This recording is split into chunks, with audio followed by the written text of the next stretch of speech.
Hello guys, Sanjay here and welcome back to a new video in which we are going to review the Redmi 5 after using this device for 2 months. This is a budget offering by Xiaomi, and in this video, let's take a look at this device and let's figure out whether it's worth buying this device or not. So without further delay, let's get started. Redmi 5 looks identical to the Redmi Note 5, just a little compact, which is a good thing.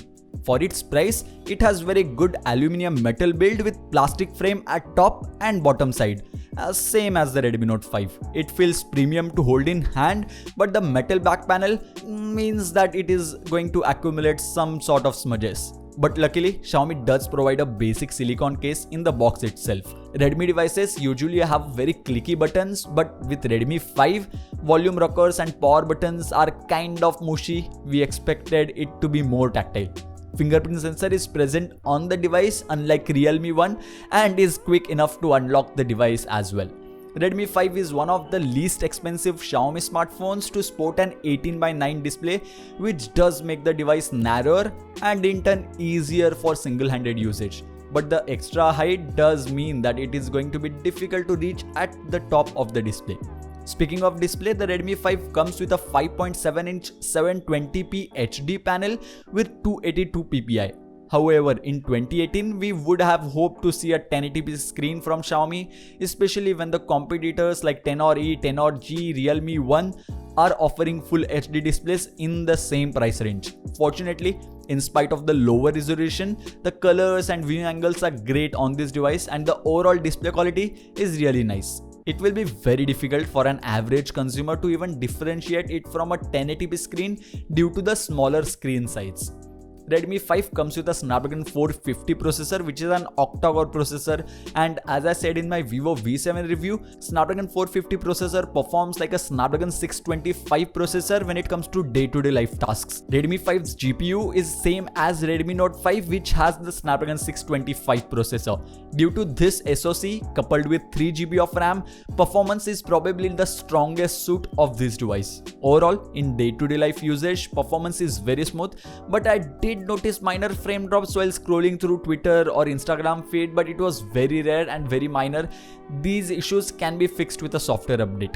Redmi 5 also performs very good in graphically intensive games as long as you play them on medium settings. So if performance is your topmost priority, then Redmi 5 will be a great choice for that. Xiaomi had surely shaved off a millimeter in thickness, thus the battery capacity did take a hit as well. Redmi 5's battery is 3300 mAh compared to 4000 mAh of its predecessor Redmi 4. However, it still lasts an entire day with 4 to 5 hours of screen on time with heavy usage, and it can also last 2 days with moderate to light usage like browsing the web and consuming media, etc. So you will need to plug in at the end of the day, but unfortunately it does not support quick charging, so it does take almost 2.5 hours to charge from 0% to 100%. Redmi 5 comes with Xiaomi's MIUI 9 on top of Android Oreo. It's still running on Android Nougat, whereas Android P is in final stage, but still this device runs on Android Nougat. So if you enjoy MIUI, this will feel right at home, but if you prefer to have latest Android version, then this is not the device to buy. Rear camera performance is good in good lighting conditions with good amount of details. Color accuracy with photos is not up to the mark, and even the white balance is not the best that I've seen in the price range, considering Realme 1 will cost you 9,000 rupees right now and Zenfone Max Pro is available for 10,000 rupees. HDR mode on this device created edges like these around the subject, which was kinda weird. I hope Xiaomi fixes this in an upcoming software update. Overall, okayish rear camera with an okayish front camera as well. Considering the price of 9,000 rupees, I'll give it 7 out of 10 for the camera. So to answer the question, is the Xiaomi Redmi 5 worth it? That's a difficult question to answer because Redmi 5 2GB RAM variant is available for 8,000 rupees, which you should not buy, and the 3GB RAM variant is available for 9,000 rupees. When we started reviewing this device, we were excited to review it because there was no other competition. But in last 2 months, Asus Zenfone Max Pro M1 smartphone with Snapdragon 636 processor has launched into the market. This device comes with Snapdragon 450 processor. Realme 1 smartphone with Helio P60 processor is available for 9,000 rupees with 3GB of RAM, 32GB of internal storage and a dedicated microSD card slot.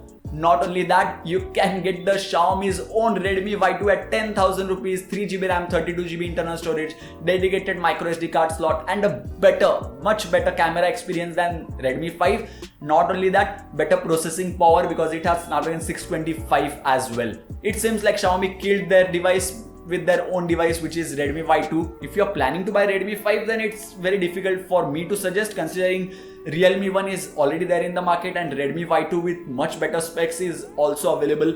But if you are still into MIUI and you want to buy a MIUI oriented device and your budget is limited to 9,000 rupees, then maybe go with the Redmi 5, even though Realme 1 is available at that price as well. Or add 1,000 rupees extra and get the Redmi Y2, you will also get better camera experience. And the Redmi 5 is on open sale, so you can any day go and buy this device. The demand is not very high though. But still, you can. The link is present in the description box below. If you enjoyed this video, then don't forget to give this video a huge thumbs up. If you have not subscribed to the channel yet, then click on my face right now and get subscribed, because many more awesome videos like these are going to come real soon on the channel. So yeah, thank you guys. Thank you for watching.